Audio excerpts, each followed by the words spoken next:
Bienvenue sur Univers Gayandé. La destination incontournable pour tous les passionnés de sport. Préparez-vous à plonger dans l'univers palpitant de l'action sportive. Des analyses pointues et des moments mémorables.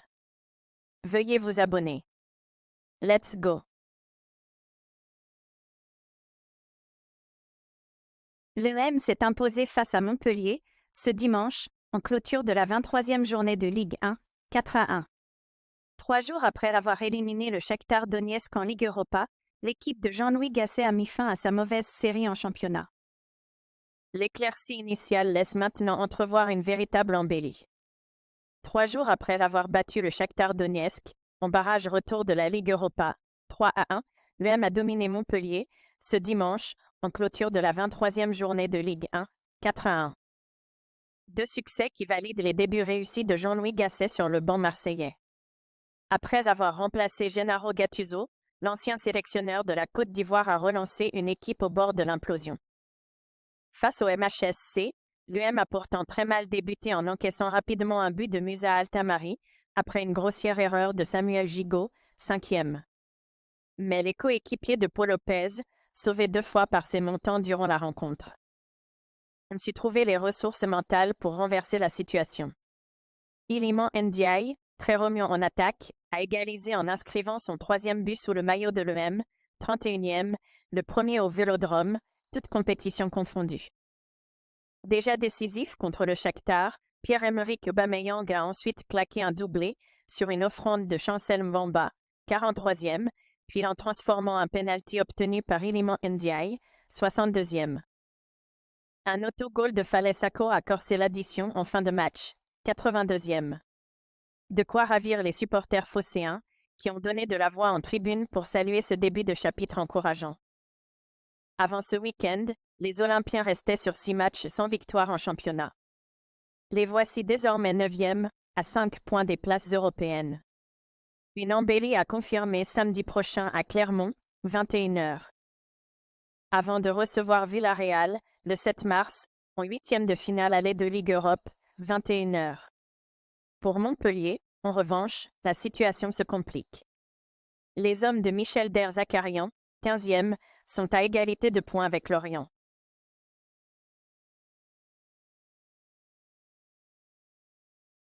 Trois jours après le succès face au Shakhtar Donetsk en Ligue Europa, Jean-Louis Gasset a confirmé ses débuts réussis sur le banc de l'EM en battant Montpellier, ce dimanche en Ligue 1, 4-1. Un baptême dont se réjouit le coach de 70 ans, qui a essuyé quelques remarques négatives sur son âge lors de sa nomination. 2 victoires, une qualification, 7 buts marqués, 2 encaissés. Jean-Louis Gasset a parfaitement négocié ses débuts sur le banc de l'EM. 3 jours après avoir battu le Shakhtar Donetsk en barrage de Ligue Europa, 3-1. Son équipe a dominé Montpellier, ce dimanche, en clôture de la 23e journée de Ligue 1, 4-1. En l'espace d'une semaine, le successeur de Gattuso a réussi à redonner confiance à un groupe qui semblait en perdition après sa défaite dimanche dernier. Aujourd'hui, ça va mieux. Quand je suis arrivé, j'ai vu le chantier, j'ai dit waouh. Jouer un match de Coupe d'Europe coup près d'entrée et un match de championnat 3 jours après, la mission était difficile, a réagi Gasset sur Prime Video. Mais à mon âge, je vais vous dire parce qu'il y en a quelques-uns qui en parlent souvent, on vit pour faire des challenges et vivre des choses comme ça. C'est un vrai bonheur si on arrive à réussir la mission sur 3 mois. L'ancien sélectionneur de la Côte d'Ivoire, qui a fêté ses 70 ans en décembre dernier, a ensuite répondu aux remarques négatives que certains ont formulées sur son âge. Je riais jaune. Je sais que quand on a un métier médiatique, les gens aiment bien chahuter. Cela me va, j'essaie de répondre à ma manière. Après s'être remis la tête à l'endroit contre le Shakhtar, les Marseillais ont semblé se libérer un peu plus face au MHSC. On se donne un petit handicap à chaque match, a plaisanté Gasset, en référence à l'ouverture du score des visiteurs en tout début de match. Plus sérieusement, on est encore un peu tendu. Mais quand on a un public comme ça, qui est tolérant et qui nous transcende, ça donne l'envie d'aller tout donner et d'aller chercher la victoire. Les joueurs donnent tout, ils ont un truc en eux qui est en train de revenir. Ils se sentent un peu coupables de quelque chose. On peut tout leur demander, ils y vont.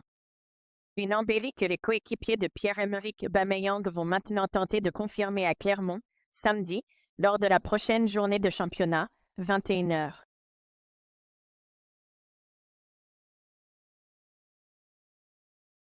Vainqueur dimanche soir en clôture de la 23e journée de Ligue 1, 4-1, l'UM est allé chercher son premier succès en championnat depuis la mi-décembre et son deuxième de la semaine après la Ligue Europa.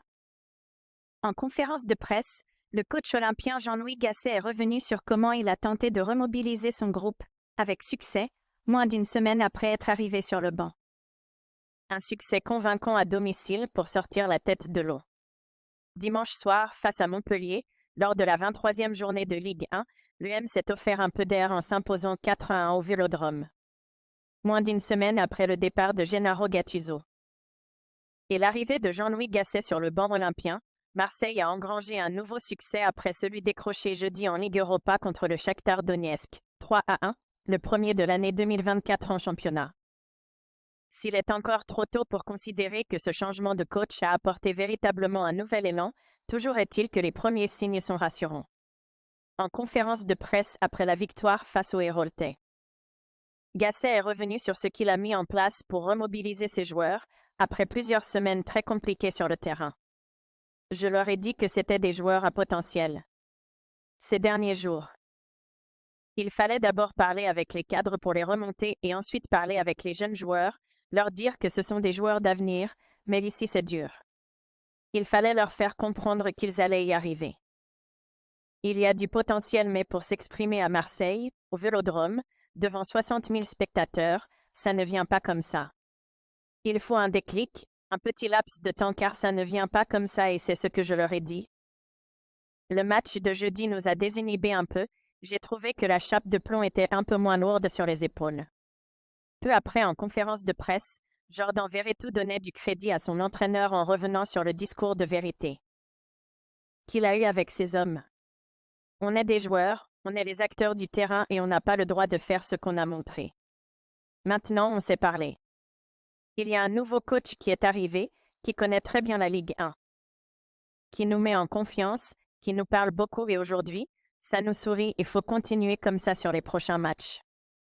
Le discours motivant de Samuel Gigot à ses coéquipiers dimanche soir après le coup de sifflet final s'inscrit dans cette même veine, amenant ceux-ci à reprendre confiance en eux et à croire en leur qualité pour sortir de cette situation compliquée en Ligue 1. L'EM aura, samedi, une nouvelle opportunité de confirmer son regain de forme face à Clermont, la lanterne rouge.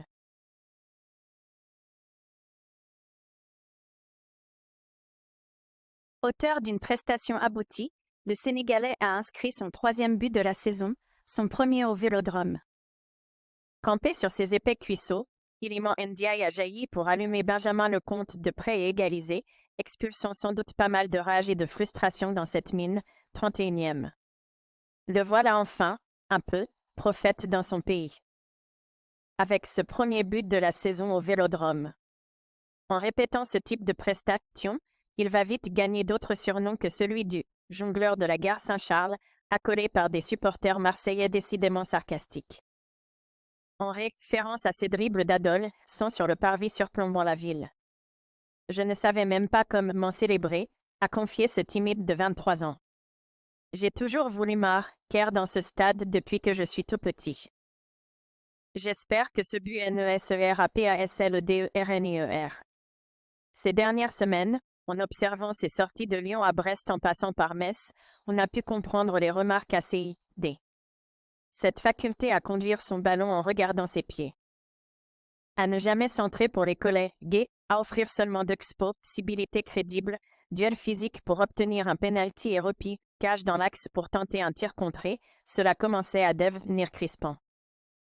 Était clairement pas bon, l'international sénégalais gommait les bonnes performances, c'est juste avant la trêve hivernale, face à Clermont, 2-1, le 17 décembre, puis Montpellier, 1-1, le 20 décembre. 2 rencontres où il était aligné dans l'axe, aux côtés de Pierre-Emerick Aubameyang, une animation offensive avec un Gattuso têtu n'a pas voulu renouveler en février.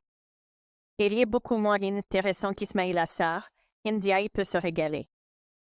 En revanche, lors qu'il est associé à Aubameyang, dont le QI foot a irradié sur toute l'attaque marseillaise, hier. Il a pu décrocher comme il l'aime, un excellence.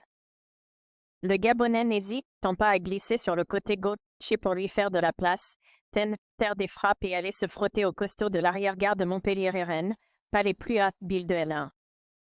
Aubameyang la création à une touche de balle et les grands espaces, à Ndiaye la conduite de balle en force et les appels, puis de mammouth dévastant la pelouse du Vélodrome. Dans ce rôle, Gasset l'avait préféré à Fary Mumbagna. Intéressant en point de fixation mais un peu gauche dans ses contrôles et dribbles. J'ai essayé de prendre les bonnes décisions avec le ballon, faire les bons choix. Sans m'enflammer, j'ai fait sans doute mon meilleur match avec le M. A expliqué Ndiaye en zone mixte. En seconde période, il a obtenu un penalty qu'il n'aurait sans doute jamais glané dans l'Angleterre, où il a grandi sportivement, il a semblé en pleine confiance. Donnant des consignes à ses collègues dans le rond central, sur les ressorties de balles, initiant des transitions, la tête haute, finalement, et le regard vers l'horizon. Quasiment en numéro 10 qui organisait le jeu, a souri Gasset.